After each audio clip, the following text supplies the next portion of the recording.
Hello, my name is Sam Levine, and this is a video tutorial about the terminal.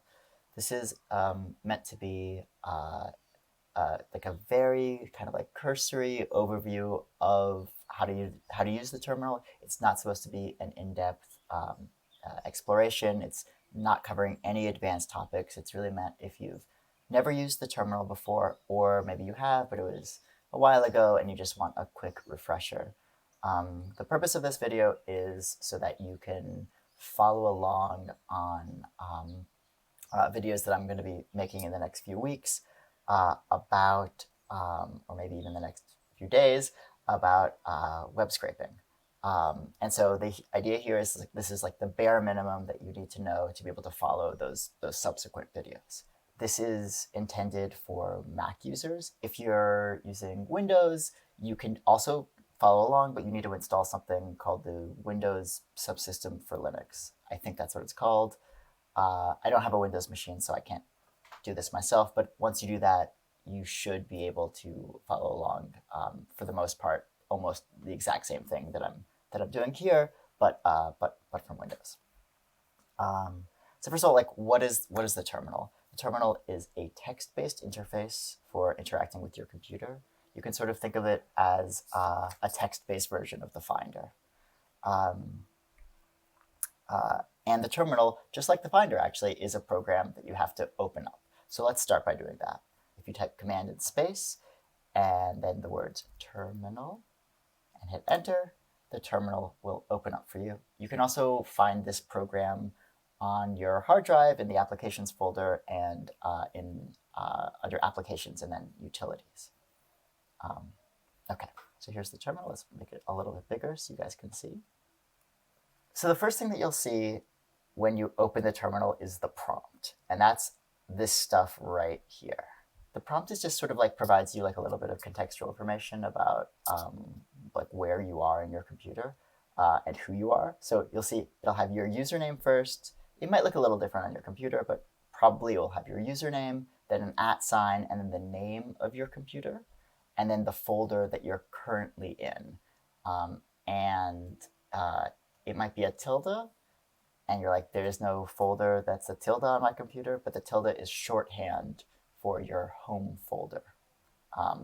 So the way the terminal works, you type a command, you hit enter, and then you'll get like some kind of visual output from that command that you entered.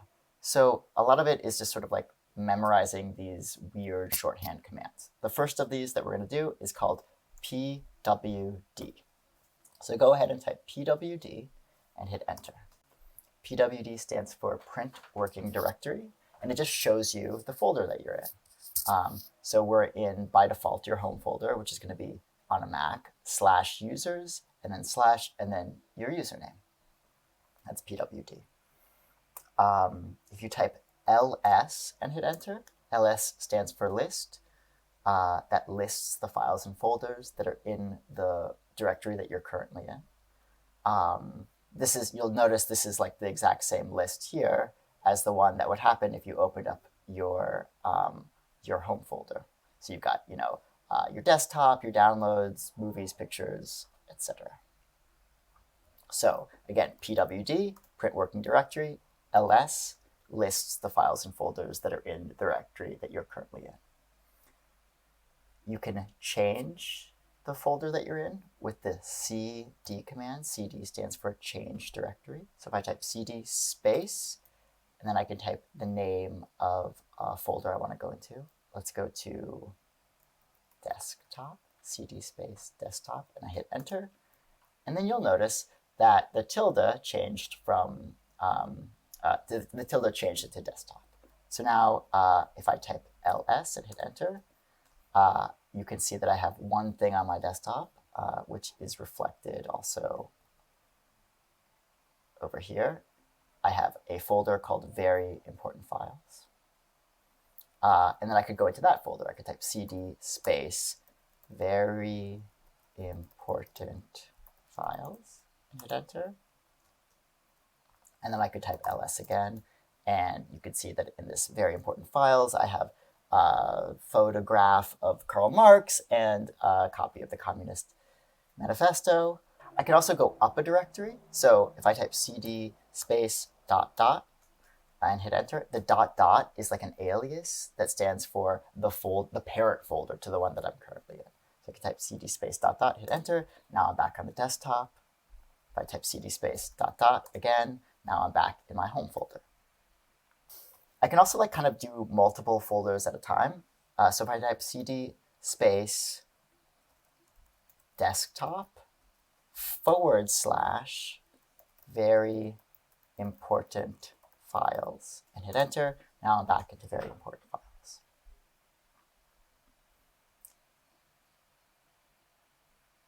And finally, if I type cd with nothing, just cd, it will take me back to my home folder. So just cd and enter takes you back home, which can be really handy sometimes.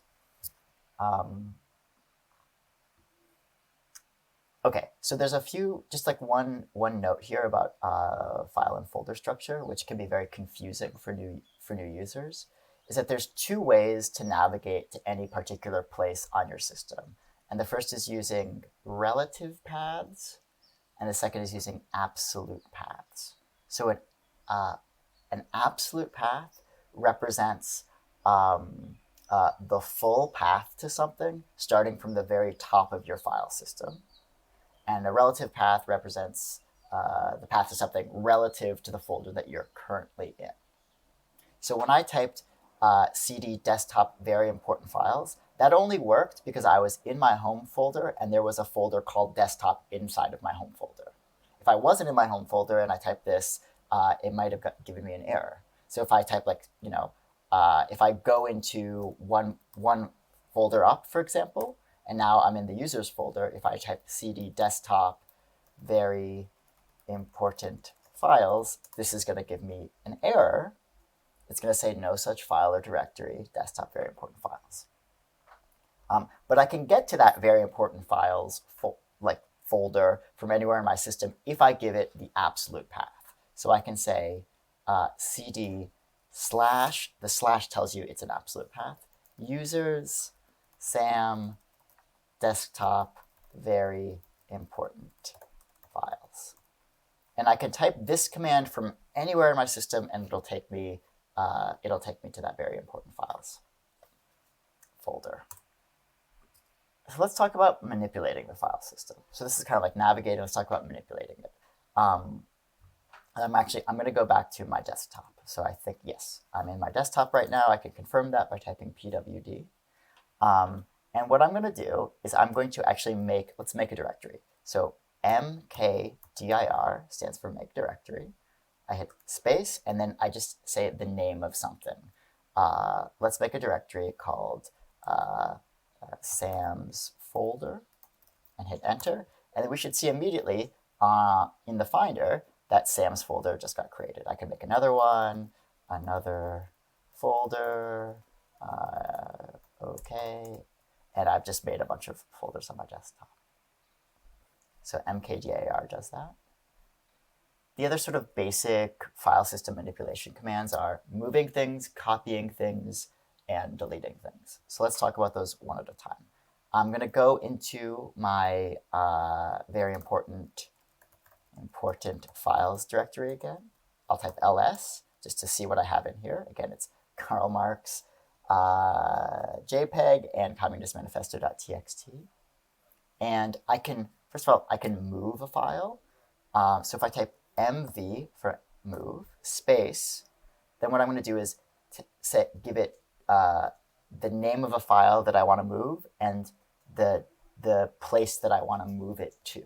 So if I type mv, let's do mv Karl Marx 001.jpg. I'm going to move that to just marx.jpg and hit enter. And actually, I'll open this up so we can see it happen. When I hit enter, that file was moved to marx.jpg. And what's interesting is if you give something the same folder destination, it just renames it. So move also is used just to rename things. So that's moving. I can copy something if I type cp marks.jpg. I can make a copy of it with giving it another file name afterwards, another marks.jpg, and then I hit enter, and then it copies it. And finally, I can delete things with rm. So, and you have to be really careful here because rm will not ask you for confirmation, and it will not move things to like the trash. It'll just delete it from your file system forever, and that's that. So let's do rm another marks.jpg and hit enter. And now we should see that that got deleted. There are a few other really useful sort of file system type commands that work specifically on a Mac, and they might work on Linux and Windows too, but I'm not sure. The first is that if I take any folder or file from the Finder and drag it into the terminal, it will print out the full path for me. So for example, if I type ls space and then I dragged very important files into here, it just prints out the full path to that, which can be really useful sometimes.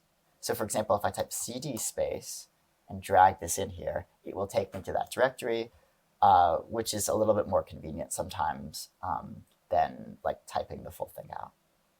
The other thing that is really handy is if I type open space and then the name of a file, the terminal will open that file in the sort of the default application that's used to read it. So if I type open marks.jpg and hit enter, it will open that file in preview, which is my like default application for opening JPEGs. So again, open space and then like I type like communist manifesto.txt, and that'll open up that the Communist Manifesto inside of TextEdit. So speaking of text files, just a few basic commands for dealing with text. I can look inside the contents of a text file with a command called cat, C-A-T, space, communist manifesto.txt. I've misspelled that. And hit enter. And that will print out the entire contents of that file to the terminal, which actually is really long in this case. And it's a little bit not user-friendly because the whole thing gets printed out. So there's a slightly more useful tool for looking at text files in the terminal, which is more. If I type more in space,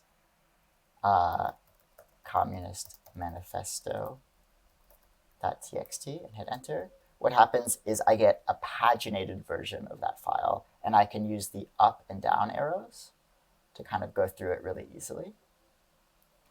And then if I want to exit this preview, I just type the Q character. I can also search for lines inside of a text file with a command called grep.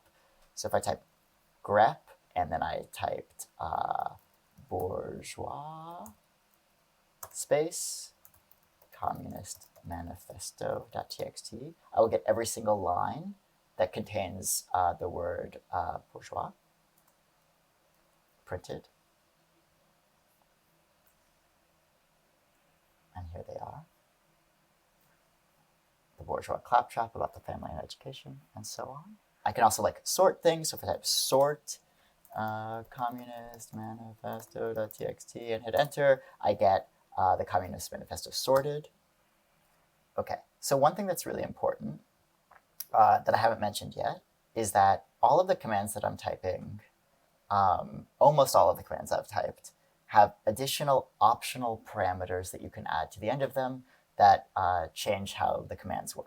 So for example, I just sorted the Communist Manifesto in alphabetical order, but what if I wanted to sort it in reverse order, for example? So I could type sort, and then I add what's called a flag. So I type a dash, and then R stands for reverse, space, communist manifesto.txt, and now it's sorted in reverse order. Now it's weird that what happened just now is that there's a ton of blank lines in this file. So those blank lines ended up getting all printed out at the end like this. I can also add -u, which makes things unique. So it only gives me unique sorted lines. And that gets rid of those blank lines. And every command, which has like all these possible arguments you can add to the end of it, how do you know what those are? Each command has a manual page, which you can open by typing man space and then the name of the command. So I can type man sort, and then I will actually get this manual page for the sort command that tells me all of the options I can give it. And you can use the up and down arrows to kind of navigate the page. And I can see that here's -u unique. And there's all sorts of, basically everything has a ton of options. To exit this man page, I again just type the Q character, just Q, that exits.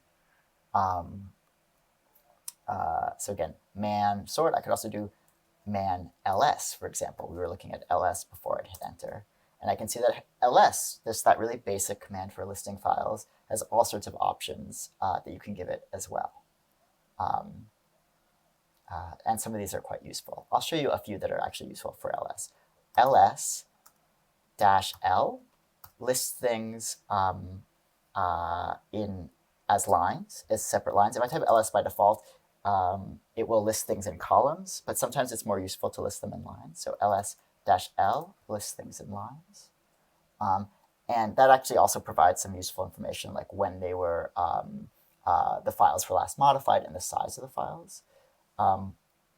You'll notice here that the size of the files, though, are in bytes, which I think is extremely confusing. So you can type ls-l-h,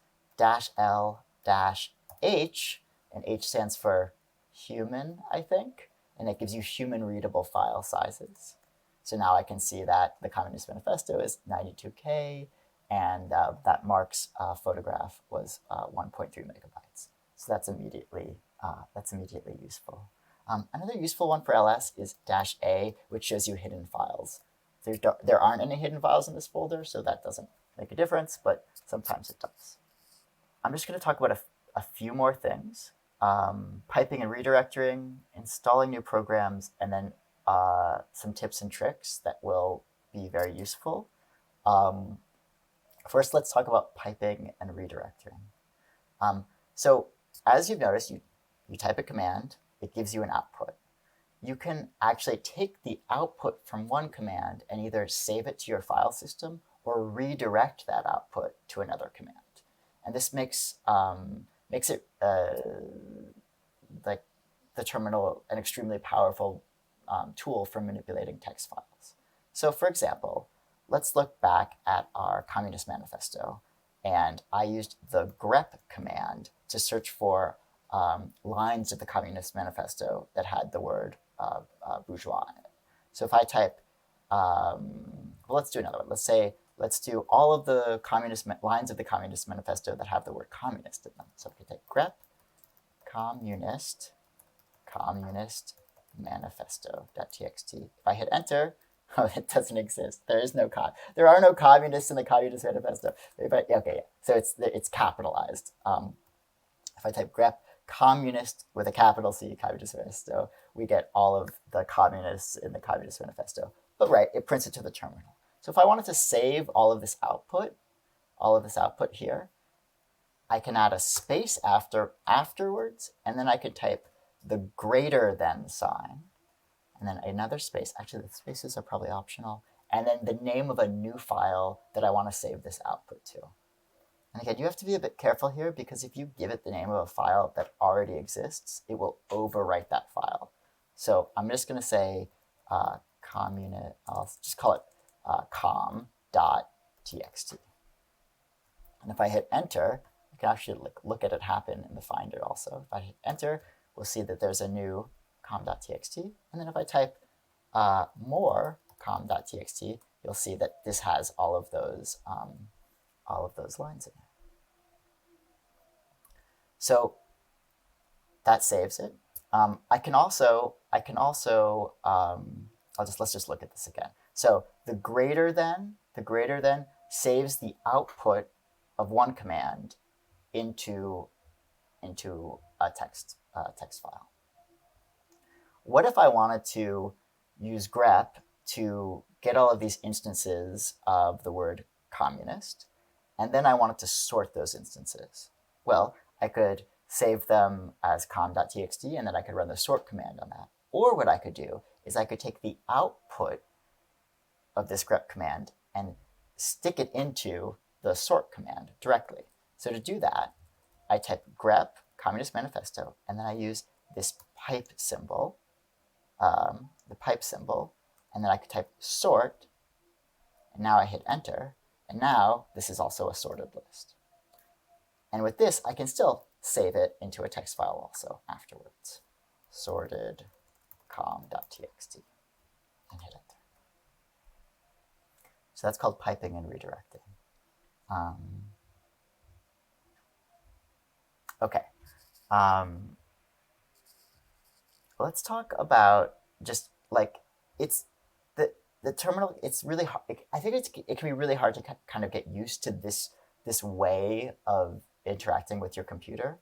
And there's just there's a few reasons why that's the case. One is like everything is text, but only you can only manipulate some of the text that you're looking at, right? So if I hit delete a bunch of times, like I can't like delete the prompt, right? But it's like looks like maybe I could, right? Or when I type, right?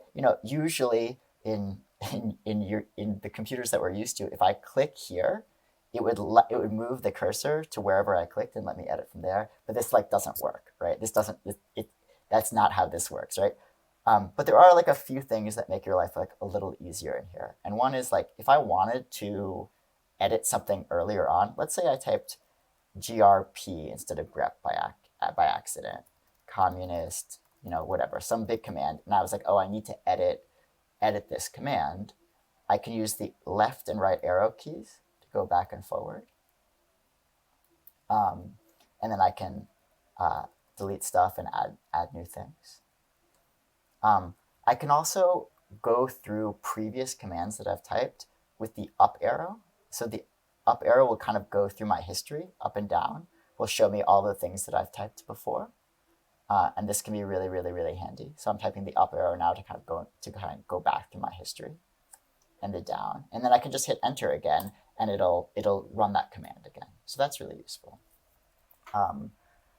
The other thing that's super, super useful that you should immediately start doing is using the tab key. So I'm going to type cd and enter and just go back to my home folder. And I'll show you a faster way of getting into the very important files directory. So remember, in the home folder, we're here, we've got the desktop, and inside the desktop, there's that very important files. If I type cd space, and then I start typing the name of something, like DE for desktop. If I hit tab now I'm hitting tab, it will actually auto-complete the file or folder that I've typed. So I can just hit cd desktop tab, and then I can type cd very, hit tab, and it'll put me there. And the same with like if I wanted to do more com.txt. Now, one thing that's weird is if you have, so I typed CO and then I started hitting tab. If I have more than one file or folder that kind of matches that pattern, it'll make a list and let me iterate through all of them. So if I type tab, it's kind of switching between com.txt and communist manifesto.txt. And I can just hit enter, and then I get that. Now, there's like tons of other really like useful tips and tricks that will make your life much easier that I'm like not going to talk about today, because it's kind of out of the scope of this video. But there's one more thing that we need to talk about, which is installing new command line applications on your system. So like your system comes with like tons and tons of commands that you can use from the terminal, but it's frequently the case that you need to install something new. And there is a special tool that some people built for just this purpose on the Mac called Brew. That you should install to be able to follow along with the rest of this lecture. So I'm just gonna Google it, Brew Mac, and sorry, it's called Homebrew, not Brew. The command that you type in the terminal is called Brew, but I guess the project itself is called Homebrew. So I'm going to go to Homebrew. It's just at brew.sh. And the way that you install it is you just copy this kind of insane looking line here of text. You just copy that, and then you go back to the terminal and you paste that into the terminal. I've already done this, so I'm not going to go ahead and do it. But you just hit enter after this, and it will install Brew on your system. Once Brew is installed on your system, you can then use it to install other tools. The first thing that I actually recommend installing is a tool called TLDR. So if I type brew install TLDR, TLDR stands for too long didn't read. I think I already have TLDR installed in this, but I'll just go ahead and hit enter anyway. TLDR is a tool that gives you like those man pages. They're kind of long and complicated for the different commands. TLDR just sort of shows you some really, really useful commands for every command that you have already installed in your system. So let's see. Okay, I already have it installed. So if I type TLDR ls and hit enter, it's just going to show me some useful one-liners for the ls command.